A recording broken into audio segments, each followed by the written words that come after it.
Hello, everyone, and thank you, Apostolos. Thank you. Indeed, Philippe, our representative for Greece, the UN Refugee Agency representative, could not make it today, and he apologizes to all of you and to the organizers, but he did send me in his stead and asked me to thank, first of all, Apostolos personally, you, the municipality, for graciously inviting us, and also the University of Agder for this incredible initiative, a unique initiative since the peak of the emergency. There have been different forums that have looked at various angles and approaches of the response, of how the situation has evolved, but this seems to be the first, not seems to be, it is the first of its kind, and that brings together also such dignified members of academia. And looking at today's dialogue, which focuses on technology, clearly the creative element that academia can bring to look at emergency response, to look at creative solutions, whether it's in education, whether it's in providing connectivity or some type of platform that can provide assistance and bring communities together, then that essentially can be a great outcome of this forum. I would like to start from first of all, the place of humble gratitude for what Mario said. It's very rare these days, and even at that time, early on in the emergency, to hear thanks for UNHCR's work. So that's very humbling, and thank you for saying that. In fact, though, it is the municipality of Lesbos and the people of Lesbos that need to be praised and commended for what they've done in these past 2 years. The incredible compassion and solidarity that the people have shown, not just because they've continued their lives and they've been open to receiving so many hundreds of thousands, but because they were actually part, and they continue to be part, of the assistance, of the help, whether it's on the shorelines, whether it's providing blankets, whether it's sewing hats and then handing them out in the cold. And the municipality has always taken this line, and the mayor has certainly portrayed it, of we need to stand firm, we need to show our ideals, we need to show that humanity has a place on Lesbos. And this came at a time where elsewhere, not just in Europe, but very much in Europe, around the world, we were seeing borders come up with walls, and we were seeing xenophobia on the rise, and then politics being galvanized by this hateful rhetoric. And here on Lesbos, that has never been the case. So thank you for also acknowledging our presence. UNHCR, and we're, as many, probably all of you know, the global agency of the United Nations for assisting states, essentially, to provide protection to displaced communities. And this is an incredible time, and it's a global phenomenon that we've seen unfolding for the last years. It hasn't been since the Second World War that we've seen so many millions of women, men, girls, boys, families, individuals having to flee for their lives because of war, because of persecution. Now we've reached the point where 66 million are displaced around the world. That's incredible. Just a few months ago, it was 65. Just a year before that, it was 60. A year before that, it was 58. So every single year, we're seeing new records and new forced displacement.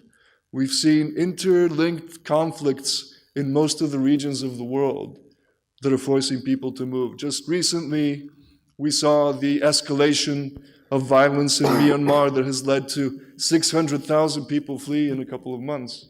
We've seen the violence in South Sudan displacing hundreds of thousands. We've seen events in the Democratic Republic of the Congo displacing 100,000 in just a few weeks.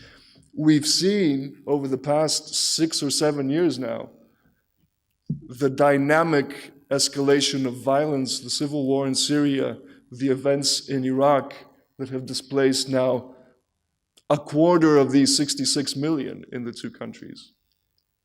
And it has been part of that population that have come to Lesbos. It has been a part of that population that have come to Europe. And it's important to also think about who is here now and who has arrived recently, who has come in this movement of 1 million people that we've seen mostly in 2015 and the early stages of 2016. There's a lot of discussion on whether these are migrants, whether they're moving for economic reasons. Are they vulnerable migrants? Well, in fact, they're exactly refugees. There's a reason why they're different terms for migrant and refugee, because they move for different reasons. Migrants, such as myself, I'm not from Greece, I wish I were, for many reasons, because this is an incredible country, but I've come here to work, so I've migrated for my job. People move because of climate change, they move because of poverty, they move because of economic incentive, but refugees move because they're forced into that position.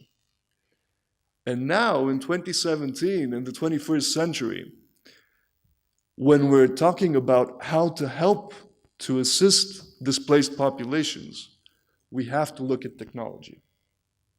It's an essential part of our life. Every one of us, probably in this room, there might be an exception or two, but it's probably for a personal reason, has a smartphone. We use social media. Refugees use social media. Smugglers use social media. Social media is used by activists and bloggers to talk about the situation that they encountered, to help refugees have a voice. Media scan and use social media to inform us. If it wasn't for the media, we wouldn't have seen another phenomenon that Lesbos is unique for. The amount of volunteers that have come to Lesbos, and some of them are here today. Hundreds of people from all around the world found out that there's a situation on this island and came to offer their support, and this support was essential in the early stages of the emergency. Using technology to coordinate amongst these volunteers, because some of the people that came and that stayed, many of them, most of them have left, came as individuals on their own free time, on their own funds. Others came as organized groups. Others still were grassroots organizations from the community. NGOs started to come in, national, local, international, huge organizations, international organizations such as UNHCR as well. We still use WhatsApp, for instance, to communicate amongst each other. Technology is integral to refugee response, whether it's in registration, to make sure that you have the correct data of the population that's coming, whether it's profiling the population to make sure that targeted different types of assistance can be given, whether it's managing the supply chain so that tents can be placed, the actual mapping of sites, camp management, all these things rely on technology. But then technology also is there for other forms of assistance, such as connectivity. Connectivity has become an essential part of the refugee needs. It's now formed as part of a basic need. And any of you that were on the shorelines in 2015 and early 2016, and some of you still, will remember that when a boat would come in, if it wasn't in a dramatic situation, because there were many such dramatic situations, people would come off the boat and start texting or calling their relatives to say that they made it.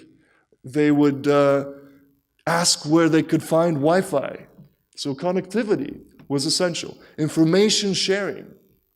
Because the smugglers are on Facebook and on Twitter, because they're trying to solicit people to move, and because people are trying to communicate amongst each other, information is not always correct. Even now, in a situation such as the protests in Sappho Square, where we have a group of asylum seekers that are protesting, some of them are on hunger strike, a lot of the information that is coming is essentially not correct, and it's not helping the people. So quality of information through technology is essential. Education opportunities, self-reliance opportunities, translation applications to help people communicate. All these things are essential, and I spoke to some of the, and I'll take only 30 more seconds, Apostolos. I spoke to some of the participants here that over the next couple of days will be part of different stages and panels modeling different scenarios of how to approach the situation. So it's an excellent forum, and thank you for inviting UNHCR. We'll try to be present for most of the sessions. I will also be attending some of them tomorrow, and we'll be happy to address any questions. But as Mario said, it is a dialogue, so I'm cutting it short. Thank you very much, and I hope to speak to some of you.